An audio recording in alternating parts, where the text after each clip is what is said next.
नमस्कार साथियों, जय हिंद। आप सबका स्वागत है आज के करंट अफेयर्स के सेशन में।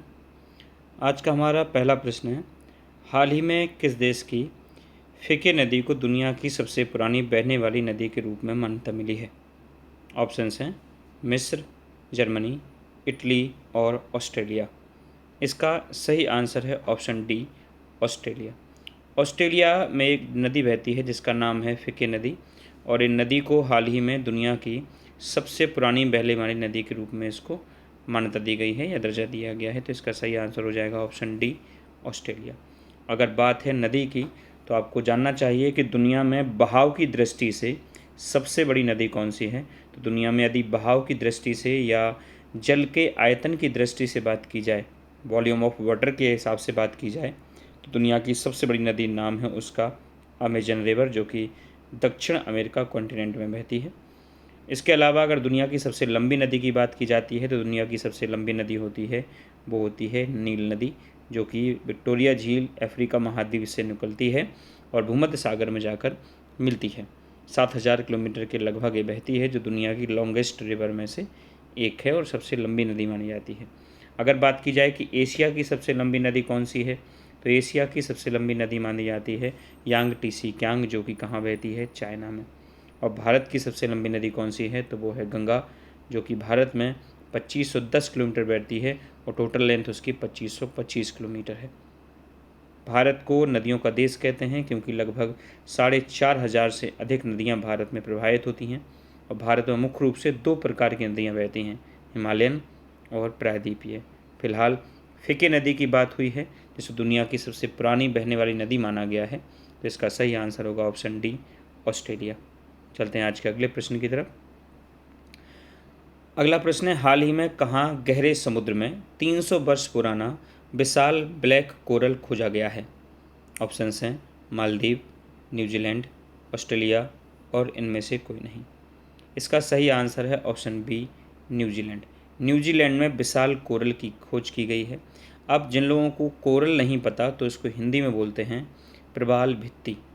अब प्रवाल भित्ति भी अगर आपको नहीं पता है, तो समुद्री जीव होता है एक प्रवाल, और प्रवाल के डेथ के बाद जो उसकी हड्डियां होती हैं वो कैल्शियम कार्बोनेट यानी CO3 से बहुत सारी चट्टानें इकट्ठी होती हैं, और वो छोटे समुद्री जीवों के लिए एक शेल्टर का काम करती हैं, एक हैबिटेट के रूप में वो इकट्ठी हो जाती हैं, और उसमें बहुत सारे तमाम छोटे समुद्री जीव अपना घर बना लेते हैं।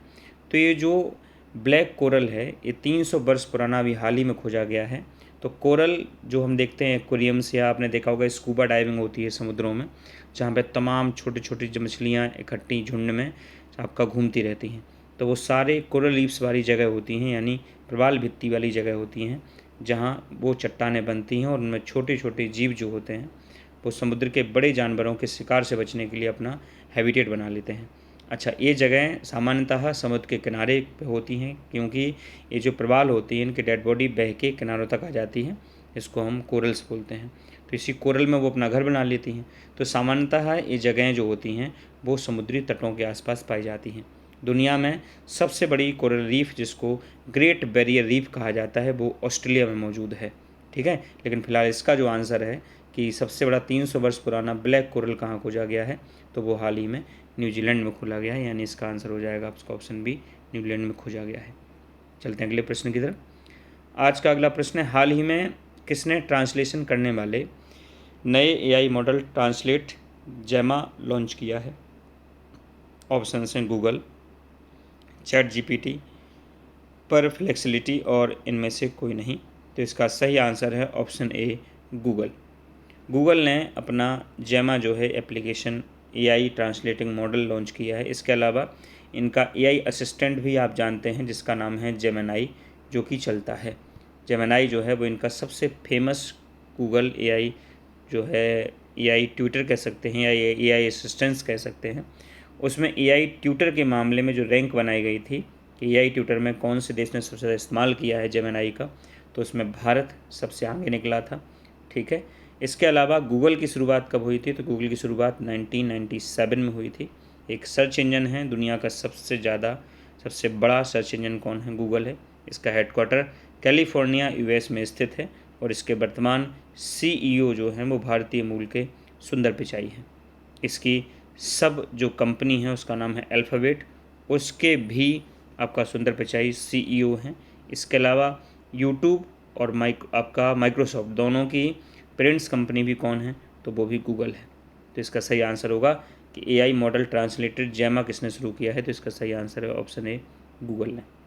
अगला प्रश्न, हाल ही में किस राज्य में रातापानी टाइगर रिजर्व का नाम बदलकर doctor Vishnu Shridhar Pakadakar tiger reserve कर दिया गया है?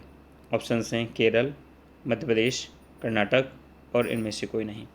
इसका सही आंसर है ऑप्शन बी, मध्य प्रदेश। यानी रातापाना टाइगर रिजर्व जो है वो किस राज्य में है, तो इसका सही आंसर है ऑप्शन बी, मध्य प्रदेश में है।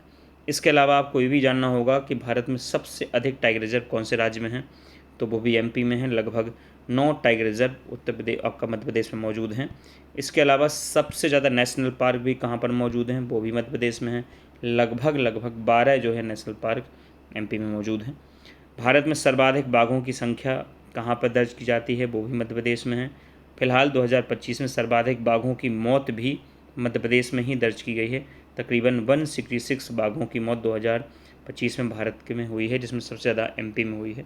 अब वो स्वाभाविक बात है कि जहाँ सबसे ज़्यादा टाइगर होंगे तो यदि कोई मृत्यु भी होती है तो ज़्यादा संख्या वहीं निकल के आएगी। तो इसका सही आंसर होगा ऑप्शन बी, मध्य प्रदेश। अगले प्रश्न की तरफ चलते हैं। आज का अगला प्रश्न है, हाल ही में भारतीय सेना ने कहाँ पहली पूर्ण कार्यात्मक क्वांटम लैब की स्थापना की है? ऑप्शन हैं हरियाणा, मध्य प्रदेश, आंध्र प्रदेश और इनमें से कोई नहीं। इसका सही आंसर है ऑप्शन बी, मध्य प्रदेश में भारतीय सेना द्वारा पूर्ण कार्यात्मक क्वांटम लैब की स्थापना की गई है। अगर बात आ जाए क्वांटम कंप्यूटर की कि भारत का पहला क्वांटम कंप्यूटर कहाँ स्थापित हुआ है, तो उसका सही आंसर होगा फिर आंध्र प्रदेश, जो कि इस बार के पुलिस एग्जाम में पूछा भी गया था। आंध्र प्रदेश की नई राजधानी अमरावती में भारत का पहला क्वांटम कंप्यूटर लॉन्च किया गया है। तो ये प्रश्न भी आप इसके साथ क्वांटम लैब के साथ याद रख सकते हैं। लेकिन फिलहाल भारतीय सेना की क्वांटम लैब कहाँ शुरू की गई है, तो इसका सही आंसर है ऑप्शन बी, मध्य प्रदेश। अगला प्रश्न, हाल ही में विश्व आर्थिक मंच का सम्मेलन कहाँ शुरू हुआ है? यानी 2026 की बात हो रही है यहाँ पे। तो इसका ऑप्शंस आपके पास हैं रोम, पेरिस, दावोस और इनमें से कोई नहीं। अब यहाँ गौर करने वाली बात है कि किसी देश का नाम यहाँ नहीं दिया गया है। रोम यानी कि इटली की बात हो रही है, पेरिस यानी कि फ्रांस की बात हो रही है और दावोस यानी कि स्विट्ज़रलैंड की बात हो रही है। अब चूँकि वर्ल्ड इकोनॉमिक फोरम यानी WEF का हेडक्वार्टर दावोस में ही स्थित है और ये फिक्स है कि हर साल विश्व आर्थिक मंच यानी वर्ल्ड इकोनॉमिक फोरम जो होता है वो कहाँ आयोजित किया जाता है, दावोस में, यानी कि स्विट्ज़रलैंड में होता है। इसलिए ये प्रश्न बार बार जानबूझ के इसलिए पूछा जाता है कि बच्चे कन्फ्यूज हों। इसमें कन्फ्यूज होने वाली स्थिति नहीं बनती है, क्योंकि वर्ल्ड इकोनॉमिक फोरम या विश्व आर्थिक मंच की बैठक प्रतिवर्ष दावोस स्विट्ज़रलैंड में ही आयोजित की जाती है। तो इसका सही आंसर होगा ऑप्शन सी, दावोस स्विट्ज़रलैंड। अगला प्रश्न, हाल ही में प्रसिद्ध राजा रानी संगीत महोत्सव का आयोजन कहाँ पर किया गया? ऑप्शन हैं वाराणसी, भुवनेश्वर, अयोध्या और इनमें से कोई नहीं। इसका सही आंसर है ऑप्शन बी, भुवनेश्वर में। और इसका आंसर इतना कठिन भी नहीं था बताना, क्योंकि ये जो राजा रानी संगीत महोत्सव है इसी नाम से प्रसिद्ध जो है राजा रानी मंदिर भी है या राज रानी मंदिर है, जो कहाँ पड़ता है, भुवनेश्वर उड़ीसा में ही मौजूद है।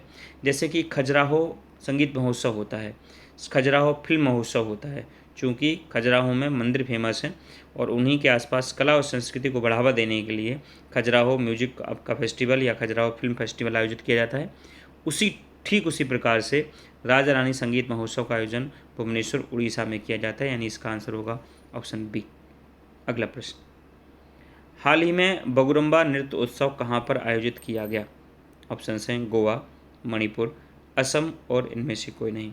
इसका सही आंसर है ऑप्शन सी, असम। बगुरुम्बा नृत्य या उत्सव का जो आयोजन है वो असम में किया जाता है और असम की एक बहुत ही फेमस जनजाति है जिसका नाम है बोडो। बोडो जनजाति से इसका संबंध है और बोडो जनजाति क्या करती है कि तितली की तरह इसमें डांस परफॉर्मेंस वो प्रस्तुत करते हैं और तितली की तरह इसमें डांस किया जाता है। और एक इसकी विशेषता है कि बगुरुम्बा फेस्टिवल में किस की तरह डांस किया जाता है, तो इसका आंसर है तितली की तरह। चूँकि असम में कई चीज़ें ऐसी हैं जो और भी फेमस हैं, जैसे कि बिहू फेस्टिवल भी है जो असम का सबसे लोकप्रिय त्यौहार होता है। लेकिन फिलहाल बगुरुम्बा की बात हुई है तो ये भी इसका आंसर क्या होगा, असम होगा, यानी ऑप्शन सी। अगला प्रश्न, हाल ही में किस राज्य में ग्रामीण स्थानीय निकाय हेतु 15वें वित्त आयोग से पहली बार अनुदान प्रदान किया गया है? ऑप्शन हैं सिक्किम, झारखंड, उत्तराखंड और इनमें से कोई नहीं। इसका सही आंसर है option A, Sikkim.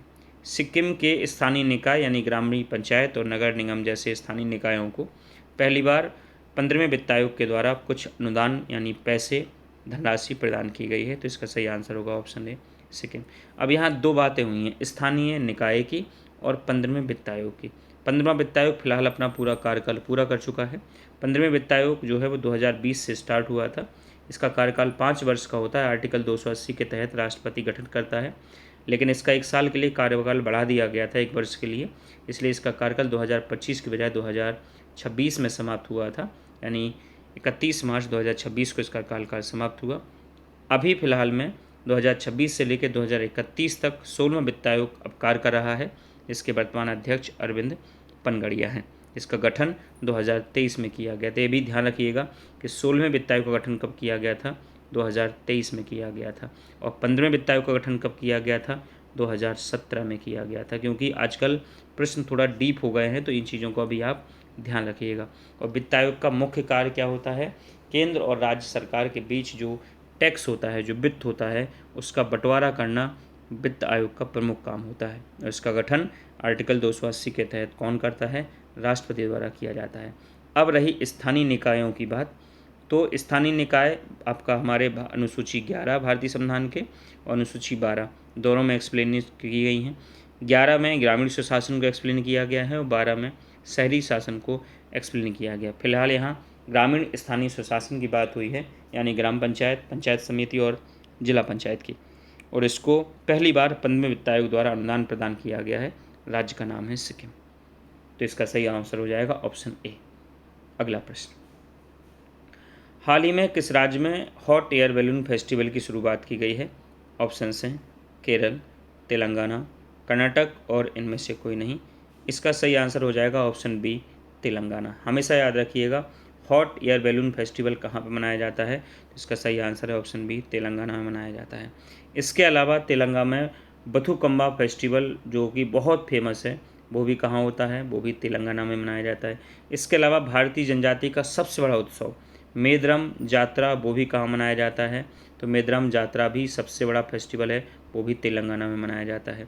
Hot air balloon festival ठीक उसी तरह से है जैसे कि अहमदाबाद का पतंग फेस्टिवल, अंतर्राष्ट्रीय काइट्स जो फेस्टिवल होता है, इंटरनेशनल पतंग, अंतर्राष्ट्रीय पतंग उत्सव होता है जो अहमदाबाद गुजरात के लिए जाना जाता है। ठीक उसी तरह हॉट एयर बैलून फेस्टिवल किसके लिए? तेलंगाना के लिए फेमस है। चलते हैं अगले प्रश्न की तरफ। अगला प्रश्न है, हाल ही में भारत और किस देश ने समुद्री प्रदूषण नियंत्रण को लेकर संयुक्त अभ्यास किया है? ऑप्शन से फ्रांस, ऑस्ट्रेलिया, जापान और इनमें से कोई नहीं। इसका सही आंसर है ऑप्शन सी, जापान। समुद्री प्रदूषण एक बहुत अत्यंत चिंता का विषय है, चाहे वो मरीन लाइफ हो, चाहे वो हमारी जो है मनुष्य की लाइफ हो, मनुष्य का जीवन हो, ये सीधा प्रभावित करता है।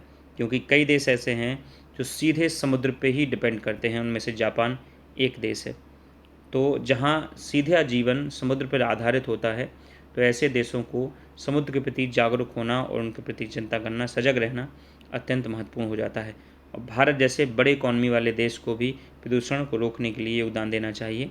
इसलिए भारत और जापान दोनों ने मिलकर समुद्री प्रदूषण को लेकर अभी एक संयुक्त अभ्यास आयोजित किया था। तो यानी ऑप्शन सी, जापान इसका सही आंसर होगा। अगला प्रश्न, हाल ही में कहाँ अवैध शिकार को रोकने के लिए एआई संचालित थर्मल ड्रोन निगरानी प्रणाली का उद्घाटन किया गया है? ऑप्शंस हैं केरल, गुजरात, महाराष्ट्र और असम। इसका सही आंसर है ऑप्शन बी, गुजरात। गुजरात के अलावा भारत में कई ऐसे राज्य हैं जिन्होंने इस टेक्नोलॉजी को अपनाया है, जैसे कि इसमें एमपी भी है, इसमें कर्नाटका भी है, इसमें आपका असम भी अब जुड़ चुका है। ऐसे कई राज्य अब वर्तमान में हैं जो इस टेक्नोलॉजी को अपना रहे हैं। यानी रात्रि में अवैध शिकार को रोकने के लिए थर्मल सेंसिंग का उपयोग होता है और इस वजह से लोगों को या जानवरों को ट्रैक करना रात में आसान हो जाता है और इससे अवैध शिकार रोका जा रहा है। ये आमतौर पे हमारी आर्मी और बीएसएफ के द्वारा सेना जो है इसको इस्तेमाल करती थी, यानी हमारी सेना इस्तेमाल करती थी बॉर्डर पर रात में या सर्दियों में कोहरे के समय घुसपैठ जो होती थी पाकिस्तान या नेपाल या बांग्लादेश की तरफ से, उसको रोकने के लिए इस टेक्नोलॉजी का इस्तेमाल अभी भी करती है। लेकिन अब हमारे यहाँ अवैध शिकार को रोकने के लिए नेशनल पार्क में भी इस टेक्नोलॉजी का इस्तेमाल हो रहा है। इसका सही आंसर होगा ऑप्शन बी, गुजरात। अगला प्रश्न, हाल ही में किसे भारतीय रेलवे का सर्वोच्च सम्मान प्रदान किया गया है? ऑप्शंस हैं सुनील अमृत, चंदना सिंह, प्रतीक माधव और इनमें से कोई नहीं। इसका सही आंसर है ऑप्शन बी, चंदना सिन्हा को हाल ही में भारतीय रेलवे का सर्वोच्च सम्मान प्रदान किया गया है। इसके अलावा एक इंटरेस्टिंग प्रश्न और है कि भारतीय रेलवे की पहली महिला पायलट जो अभी रिटायर्ड हुई हैं, पहली महिला लोको पायलट जिनका नाम था सुलेखा यादव। तो सुरेखा यादव भारत की पहली महिला लोको पायलट थी जो कि रिटायर्ड हुई हैं, तो उनका नाम था सुरेखा यादव। इसके अलावा भारतीय रेलवे जोन में वर्तमान में कितने जोन हो गए हैं? तो 19 रेलवे जोन हैं। 19वां रेलवे जोन जो है दक्षिण आपका पूर्व रेलवे है, जिसका हेडक्वार्टर विशाखापत्तनम है। और वर्तमान में रेल मंत्री हमारे कौन है? अश्विनी वैष्णव हैं। अगला प्रश्न, हाल ही में कौन दुनिया का दूसरा सबसे बड़ा 5G सब्सक्राइबर बेस देश बन गया है? ऑप्शंस आपके पास हैं चीन, भारत, अमेरिका और इनमें से कोई नहीं। इसका सही आंसर है ऑप्शन बी, भारत, क्योंकि पहला सबसे बड़ा 5G नेटवर्क वाला देश चाइना है और उसके बाद दूसरा सबसे बड़ा 5G उपभोक्ता वाला देश कौन सा है? तो वो भारत है। तो इसका सही आंसर होगा ऑप्शन बी। और भारत में अगर बात की जाए कि सबसे ज़्यादा जो नेटवर्क या 5G नेटवर्क उपलब्ध कराने वाली कंपनी कौन सी है, तो इसका आंसर है जियो। ये भी आप याद रख सकते हैं। अगला प्रश्न, आज का अंतिम प्रश्न है, हाल ही में किस राज्य में 25 साल बाद पेसा एक्ट लागू किया गया है? ऑप्शंस आपके पास हैं झारखंड, छत्तीसगढ़, उत्तराखंड और इनमें से कोई नहीं। इसका सही आंसर है ऑप्शन ए, झारखंड। अब ये पेसा एक्ट क्या है? पेसा एक्ट जो है वो 24 दिसंबर 1996 को लागू किया गया था। ये क्या है कि हमारे स्थानीय निकायों में जो भारतीय संविधान की 5वीं अनुसूची प्रावधान करती है, 5वीं और 6वीं, ये खासतौर से 5वीं, के जनजातीय क्षेत्रों में जो हिस्सेदारी है जनजातीय क्षेत्रों की, उनकी बढ़े। और पेशा क्या है कि पेशा उसी चीज़ को निर्धारित करता है कि जो जनजातीय क्षेत्र हैं, शेड्यूल्ड ट्राइब्स एरिया हैं, उनका परसेंटेज पंचायती व्यवस्था में या स्थानीय निकायों में सुनिश्चित हो सके। इसलिए इस एक्ट को बनाया गया था। पंचायत एक्सटेंशंस ऑफ आपका जो है शेड्यूल्ड ट्राइब्स एक्ट, इस तरह से इसका फुल फॉर्म होता है। और ये अभी हाल ही में लगभग 25 सालों के बाद ये झारखंड में लागू हुआ है। तो इसका सही आंसर हो जाएगा ऑप्शन ए, झारखंड। उम्मीद करते हैं कि कुछ दिनों के बाद आया हुआ यह वीडियो आप सबको पसंद आया होगा। और अगर पसंद आया है तो हर बार की तरह आपको इसको शेयर करना है। चैनल को अगले वीडियो के लिए सब्सक्राइब कर लीजिएगा और अपनी राय जो है कमेंट बॉक्स में ज़रूर दीजिएगा। ध्यान रखिएगा, पढ़ते रहिएगा। जय हिंद।